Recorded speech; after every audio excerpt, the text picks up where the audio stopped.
Pienso que a partir de 1985 es cuando el ciclismo vasco ha entrado dentro de una, vamos a decirlo, categoría en la que los triunfos del Reynolds en el Tour, los triunfos de Orbea también, cuando ganó con Delgado la Vuelta a España, y las medallas de bronce de Juan Fernández, y con esa, vamos a decirlo, con ese remate del Tour de Indurain y la medalla de bronce de los campeonatos del mundo, creo que ahí quedó ya, podríamos decir, la segunda fase del relanzamiento a nivel de élite del ciclismo vasco en el mundo.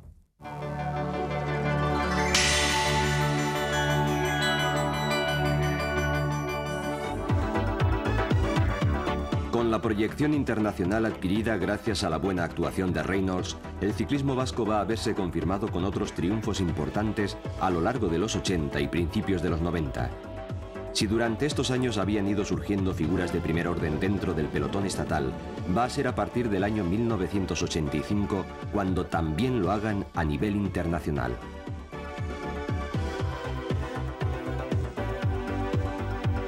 Pello Ruiz Cabestany, después de ganar la cuarta etapa del Tour de 1986, demostraba sus especiales dotes para este deporte de la bicicleta y su proyección internacional.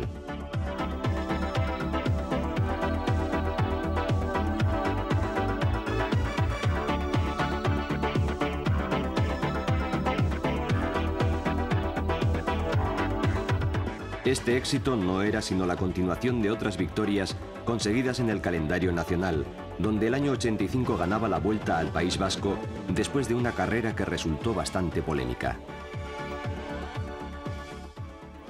Y me he ido junto con el corredor del CAS y entre los dos nos hemos entendido bien. Precisamente a este corredor que ha venido conmigo en la París-Niza yo le hice un favor muy grande. A mí me gusta eso, cuando hago un favor que luego me lo devuelvan, ¿no? Aquí en España también he hecho favores y tal.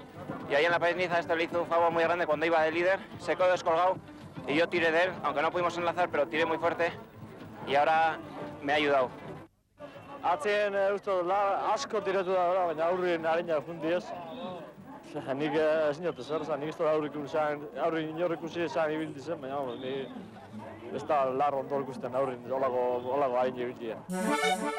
Alguno dijo por ahí que habíamos ido detrás de la moto, aunque estaban los jueces y todo para demostrarlo que no, y que la moto pues quizás se llamara Müller, ¿no? Porque en ese momento rodaba muy fuerte y creo que yo también, que entre los dos pues hicimos una distancia con el pelotón y bueno, fue la diferencia esa que me hizo ganar después la Vuelta sobre Greg LeMond. No acabó ahí el palmarés de Cabestany, ya que sus actuaciones en la Vuelta a España, fundamentalmente en las pruebas contra el crono, logrando sendas victorias de etapa en las ediciones del 85 y 90, daban prueba del buen hacer del donostiarra.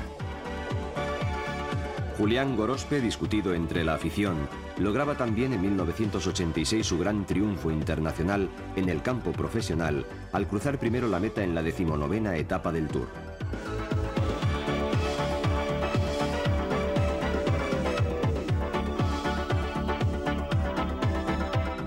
Otro tanto cabría decir de Fede Echave, el de Cortezubi, que a lo largo de su carrera se había transformado en un corredor apto para cualquier tipo de pruebas, iba a haber cumplido uno de sus sueños. Bueno, yo como ciclista he evolucionado mucho, ¿no? En el TECA era un corredor que contaba para carreras de un día y en las etapas que había puertos de montaña y llegábamos adelante unos 20 o 25 corredores, yo era candidato a vencer la etapa, ¿no?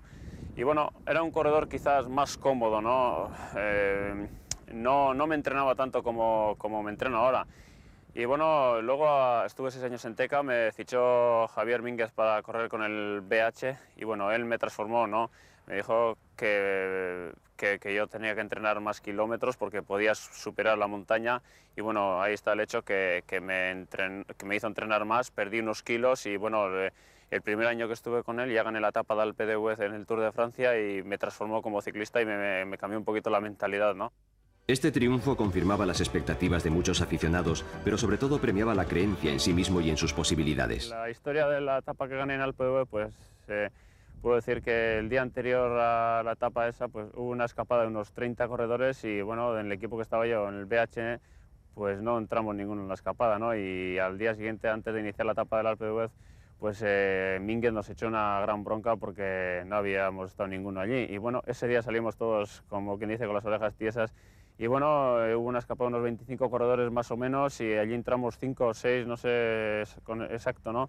Pero bueno, y se hizo un trabajo, puso ahí Mínguez a tirar a Van Caster y algunos más no recuerdo bien, y Anselmo Fuerte y yo nos quedamos a rueda. Y bueno, antes del Alpe d'Huez había un puerto de primera, anteriormente ya habíamos subido más, ¿no? Pero bueno, ataqué en ese puerto, iba allí con Criquelión y eso es un grupo pequeño, me acuerdo, y me fui solo y subí al Alpe d'Huez y bueno, gané con bastante comodidad, ¿no? Porque al segundo le saqué, si mal no recuerdo, 1,5 minutos. Si a esto añadimos el triunfo de Marino Lejarreta en la etapa de Cosnoag en el Tour del 90, con sorpresa incluida para el protagonista, se puede decir que el Tour hablaba vasco después de muchos años de sequía en los primeros puestos. En cualquier caso, aún lo haría otra vez y de una manera ya definitiva. Era una etapa que me iba bastante bien, la característica de la subida y todo eso, ¿no? Y bueno, pues cuando consigo la victoria, me doy cuenta de que bueno, pues que he realizado un sueño importante dentro de mi vida como ciclista, ¿no? Y que bueno, era una cosa que me faltaba, ¿no? Que no me podría, o sea, si me hubiera retirado de ciclismo sin una victoria en el Tour de Francia, pues siempre hubiera tenido esa actitud de necesitar algo, ¿no? De quedar un poco de vacío en esa situación y bueno, pues con eso ya cubrí ese vacío y bueno, pues ahora en estos momentos creo que bueno, dentro de mi nivel pues puedo decir que bueno, más o menos pues he cumplido con todo en el mundo del ciclismo, ¿no? En esta misma edición, Miguel Indurain conseguía entrar victorioso en la cima de Luz Ardiden. El navarro empezaba a hacerse un sitio en el pelotón de los grandes, después que en la edición anterior hubiese conseguido ya la victoria en la etapa Poco-Terets, que tiempo atrás había hecho famosa Loroño. Pero si estos triunfos en el Tour eran los que tenían mayor resonancia, no hay que olvidar que a lo largo de estos años los ciclistas vascos cosecharon asimismo triunfos importantes en otras carreras.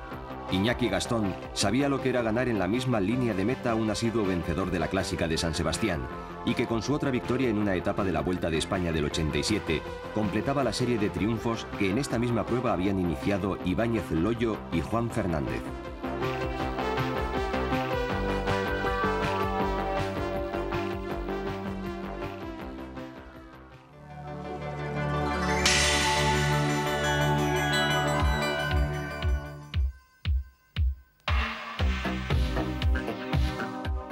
Un año más tarde, pero tras muchos más en el mundo del ciclismo, José Miguel Echavarri va a haber cumplido uno de sus sueños. En el Tour de 1988, el equipo Reynolds conseguía alcanzar el primer lugar en el podium de los Campos Elíseos de París. Aunque si bien es cierto que desde el inicio de su andadura por tierras francesas, Echavarri ya sabía lo que era subir al podium de esta prueba, nunca hasta este año lo había hecho como vencedor de la general. Era la segunda vez que un director vasco lograba escribir su nombre en las páginas de vencedores de la prueba francesa. Eran Marino e Indurain la excepción a nivel internacional, ya que el ciclismo vasco no conseguía ningún resultado destacable. Situación opuesta a la que se daba en el campo estatal, donde se lograrían una larga lista de triunfos. La bicicleta ibarresa conoció triunfos vascos en 2 ediciones consecutivas. En el 88, Joaquín Mújica alzaba los brazos en Arrate, cumpliendo así las expectativas que se habían creado en torno al de Itxasondo, siendo Fede Chave quien se imponía en el 89, que con su segundo puesto en la Vuelta al País Vasco detrás de Roche, demostraba ser uno de los corredores más fuertes del momento. Por fin, en la edición del 90, la victoria de la Vuelta al País Vasco volvía a quedarse en casa. 7 años después, Julián Gorospe volvía a proclamarse vencedor. Una vez más, el de Mañaria, en los inicios de la temporada y corriendo en casa, demostraba encontrarse más a gusto que nadie. Bueno, la Vuelta al País Vasco es distinto, ¿no? Es a lo de casa, me va casi todo porque conozco muy bien los puertos, son puertos que no son son duros, pero no son muy largos, son puertos que los paso bien, luego encima pues suelo tener una contrarreloj al final, que también me defiendo bien, que es una vuelta que me va bastante bien a mis características. Es una vuelta que luego, bueno, pues que sí que les he sacado buen provecho, porque siempre he estado adelante y luchando para la general, incluso ganando 2 veces. Yo creo que tengo buenos recuerdos y luego pues eso, el clima y todo me favorece y ahí pues ha sido como correr en casa, ¿no? Como se dice.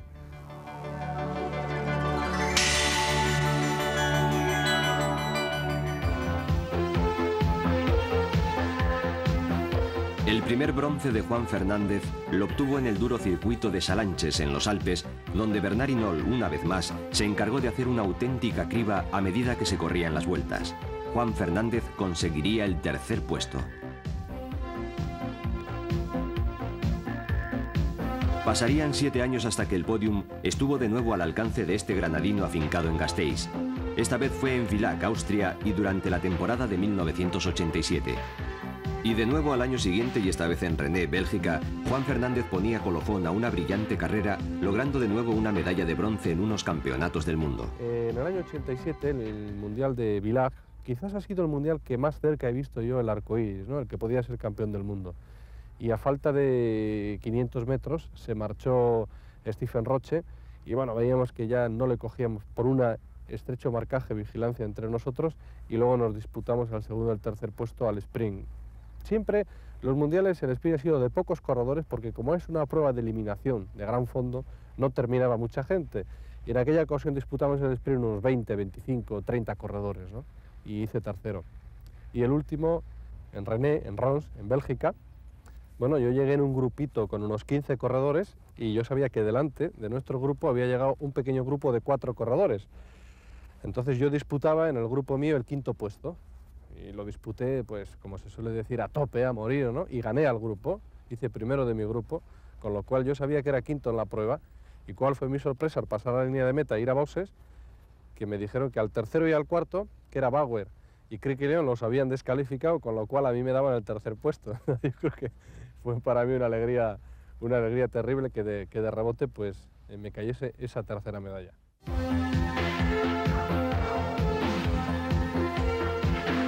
Pero la serie no terminó aquí, y así en el año 1991 y por una pedalada de menos, tal y como él declaró al final de la prueba, Miguel Indurain se tuvo que conformar con un nuevo tercer puesto en los Campeonatos Mundiales de Stuttgart, Alemania.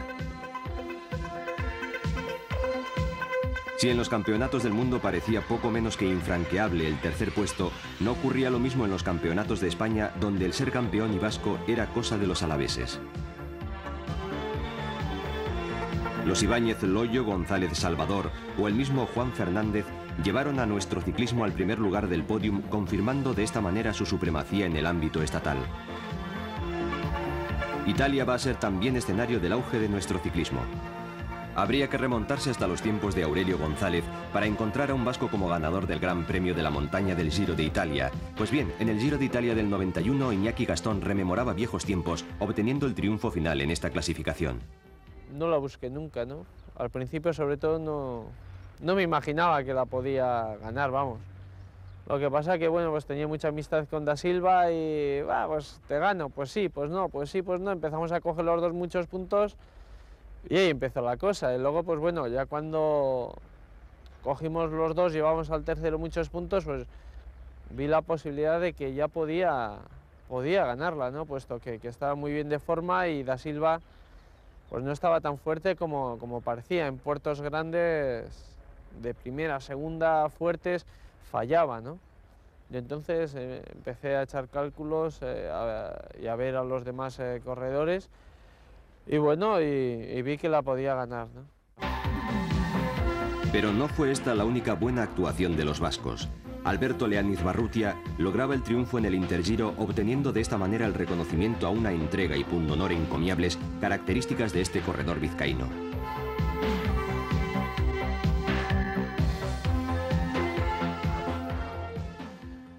Ya que hemos hablado de Italia, tenemos que hablar de dos hombres, dos grandes campeones, como son Miguel Indurain y Marino Lejarreta, que son dos características distintas, pero que son la clave para hablar del ciclismo vasco en el mundo entero.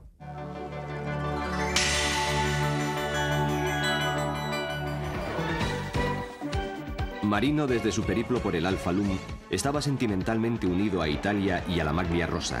La estancia en tierras italianas le había servido para conocer y conocerse mejor dentro del mundo del ciclismo. Sus actuaciones en Italia atraían a numerosos aficionados y Marino era un deportista admirado y seguido en este país. Su entrega humana y deportiva a la afición hacían que sus participaciones estuviesen siempre acompañadas de triunfos y buenas clasificaciones que eran aclamadas por sus seguidores. Bueno, me fui a Italia porque, bueno, en aquel tiempo el ciclismo, pues, a nivel del Estado español estaba un poco, pues, bajo de moral. No había presupuestos muy grandes y había que meterse en todas las carreras, había que correr todo sin ninguna programación anterior. Los medios de información pues no nos tenían en gran valía. Todo lo que era extranjero era pues maravilloso y nosotros pues éramos un poquito los que llamábamos un poco el bulto y no se nos daba la suficiente consideración, ¿no? Entonces, pues bueno, me estaba, digamos, envejeciendo excesivamente en aquel ciclismo, ¿no? Y veía que no podía aguantar mucho tiempo de esa manera. Y entonces, pues bueno, quise revolucionar un poco mi vida deportiva y cambiar, pues empezar otra vez a competir, digamos, ¿no? En un marco totalmente diferente y desconocido. Corredor con gran carisma dentro y fuera del pelotón, siempre se ha caracterizado por tener una filosofía muy particular sobre la competición ciclista. Esa mezcla del deporte como profesión y como afición han hecho que la carrera deportiva de Marino esté hecha a base de retos que se ha ido marcando a lo largo de los años. Así, en 1987 se planteó el correr las 3 grandes vueltas en un mismo año. Eso sí, sin olvidarse nunca que era en el Giro de Italia donde podía conseguir su gran triunfo internacional. Nunca Marino estuvo con tantas posibilidades de vencer en la prueba italiana como en el año 1991. Si en ocasiones anteriores siempre había rozado el podium y obtenido triunfos parciales por etapas, fue durante el Giro de este año cuando realmente pudo haber conseguido el triunfo final. El buen momento de forma de Chioccioli y las rampas del Pordoi fueron obstáculos lo suficientemente importantes como para impedirlo. Fue su última oportunidad, y el Giro no volverá a ver más a este espigado corredor, que si bien se hizo corredor en las carreteras vascas, tuvo su espaldarazo definitivo en Italia. Estos últimos 5 años también saben de la consecución de un nuevo reto en la vida deportiva de Marino, el clasificarse entre los 10 primeros del Tour de Francia. Pero no fueron estos sus únicos triunfos. La Vuelta a Burgos, a Galicia, a Cataluña, subida a Urquiola, al Naranco y a Montjuïc, así como otras buenas clasificaciones, hacen de este ciclista uno de los más importantes de esta década y para el que el ganar no siempre es lo más importante.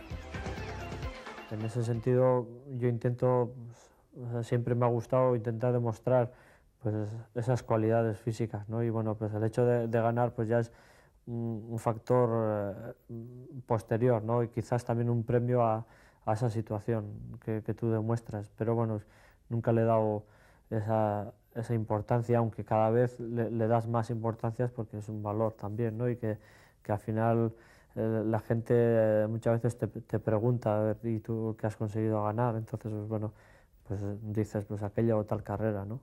Pero, no sé, la persona tiene que demostrar su valía y no con resultados concretos, sino con hechos un poco más amplios, ¿no? Y no el que consigue una victoria es el mejor, por mucho que le digan que es el mejor, ¿no?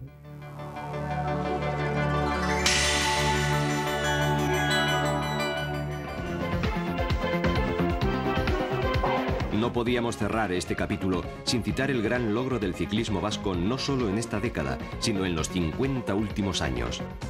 El triunfo de Miguel Indurain en el Tour de Francia. Miguel Indurain, protagonista directo del triunfo, puede simbolizar la concepción que Miguel Echavarri tiene del ciclismo. Su progresión deportiva se ha desarrollado bajo el auspicio de Echavarri, que delegó en Eusebio Unzue el seguimiento directo de este navarro de Atarrabi. En contra de lo que algunos pensaban y que situaban a Indurain como corredor de pruebas de un día o de carreras de pocos días, Echavarri apostó por las grandes vueltas.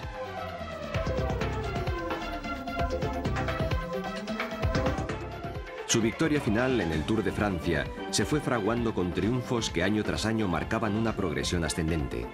Los primeros puestos en el Critérium Internacional y en la Vuelta a Cataluña del 88, los dos consecutivos en la París-Niza de 1989 y 90 y la Clásica de San Sebastián de este último año, por citar algunos, eran los prolegómenos del gran año 91.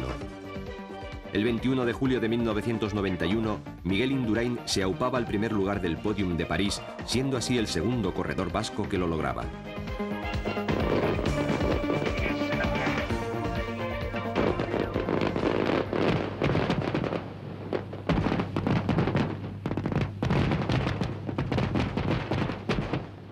Sí, es uno de los mayores sueños, es la mejor carrera ciclista que hay, entonces para todo ciclista desde muy pequeño piensas con intentar ganarla o por lo menos estar ahí, ¿no? Con estar ahí en el Tour ya es mucho, para mí ganarla supuso, pues, no sé, cumplir ese sueño que tienes. Cuando estás en los Campos Elíseos, pues yo creo que antes es cuando piensas más, luego ya cuando estás allí, cuando vas viendo el letrero de París, París 50 kilómetros, París 30, pues ahí es donde quizá más vas recordando o vas más pensando, ¿no? Luego una vez en París pues estás con tanta gente, con tanto periodista, público, las autoridades y tal, ahí ya no te dejan pensar un poco en ese triunfo es tuyo. Luego sí, después de que acabo todo a la noche, pues ya estás en París y ves que lo que has hecho y saboreas más el triunfo. Definido como prototipo del corredor del futuro, buen escalador, gran llaneador y mejor contrarrelojista aún, con unas cualidades físicas excepcionales, hacen de Miguel Indurain una de las figuras de la nueva generación de ciclistas.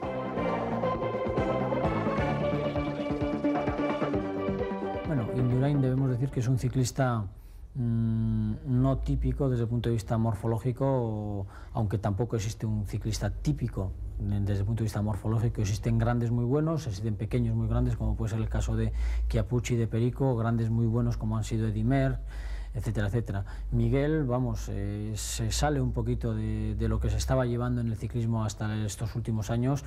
Acordaros de Fignon, Hinault, Perico, Chiappucci, bueno, es un poquito fuera de lo normal. Quizá como corredor debemos decir que es un especialista en todos los campos y cada vez más, porque quizá es un hombre que en la contrarreloj, no siendo el mejor, es de los mejores. Subiendo ha demostrado que no siendo el mejor es también de los mejores, y se está de alguna forma con él desechando el prototipo de especialista, sino que hoy en día el especialista tiene que ser un ciclista total. Miguel Indurain y José Miguel Echavarri, tándem que habla de futuro, han supuesto para el ciclismo vasco en concreto y para el ciclismo en general la plasmación en la realidad de una forma muy concreta de entender el ciclismo. Con Miguel, aparte de que cada uno, como digo, Miguel es un fuera de serie, y también la motivación, la mentalización, la personalidad es diferente, ¿no? Ahí no podemos entrar. En el mundo ese ya yo no llego hasta ahí. Pero sí que Miguel en todo momento ha sido un hombre estudioso, paciente, disciplinado, y que confía un poco en los consejos tanto de Eusebio como nuestros, en una palabra, ¿no? Bueno, ha salido la obra acabada, diría yo. La de Julián no pudo ser, la de Miguel lo es.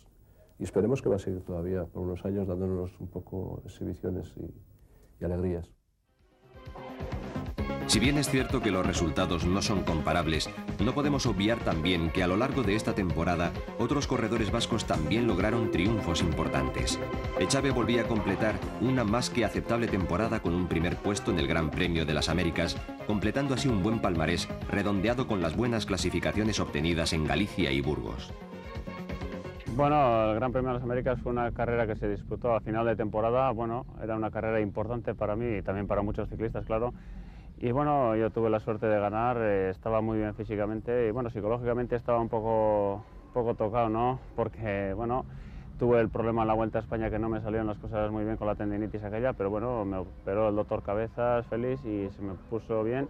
Luego fui al Tour y tuve también otro percance, me tuve que retirar, una diarrea, y luego, pues bueno, estuve a un buen nivel en Burgos, Galicia, pero bueno, no conseguía el triunfo, me costaba mucho llegar al triunfo y al final fui a Canadá con un poco de, bueno, estando bien físicamente, pero que tenía, no, psicológicamente no estaba muy bien, pero bueno, vi que ese día que iba muy bien y bueno, la verdad es que al final del año pues pude conseguir un triunfo muy bonito, ¿no? Como es ganar el Gran Premio Monreal, que era una carrera apuntable para la Copa del Mundo, y bueno, me sentí satisfecho, vi que el trabajo que había realizado pues tuvo su recompensa y eso es lo más bonito en el ciclismo, ¿no? Murgui Alday, con sus triunfos en la general de la Vuelta a Mallorca y en la segunda etapa del Tour de Francia, iba a ser el fiel reflejo de que no siempre los mejores dotados consiguen la victoria. El empeño, la entrega y el trabajo diario tuvieron su exponente más claro en este Alavés. Y el futuro también se acercaba al triunfo. La Vuelta a La Rioja iba a servir como confirmación a las expectativas depositadas en Mikel Zarrabitia.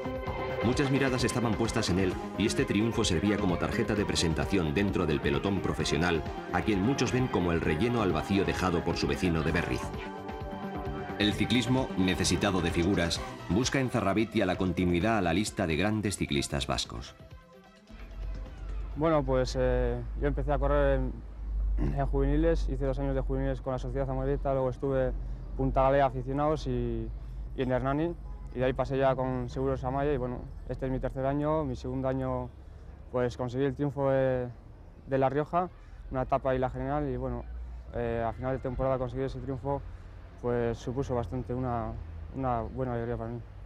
Bueno, ahí estamos unos cuantos corredores, ¿no? Están ahí Uriarte, Garmendia y unos cuantos que estamos ahí, y bueno, pues va a haber un poco de hueco igual, ¿no? De esos 13 años casi que hay de diferencia a esta generación, y bueno, entre la generación esta y nosotros pues todavía no hemos destacado los nuevos corredores mucho, y bueno, igual hay unos cuantos años ahí que hay un pequeño bache que igual no estamos ahí los corredores vascos adelante, pero con el tiempo y con la experiencia yo creo que otra vez volveremos a estar ahí adelante.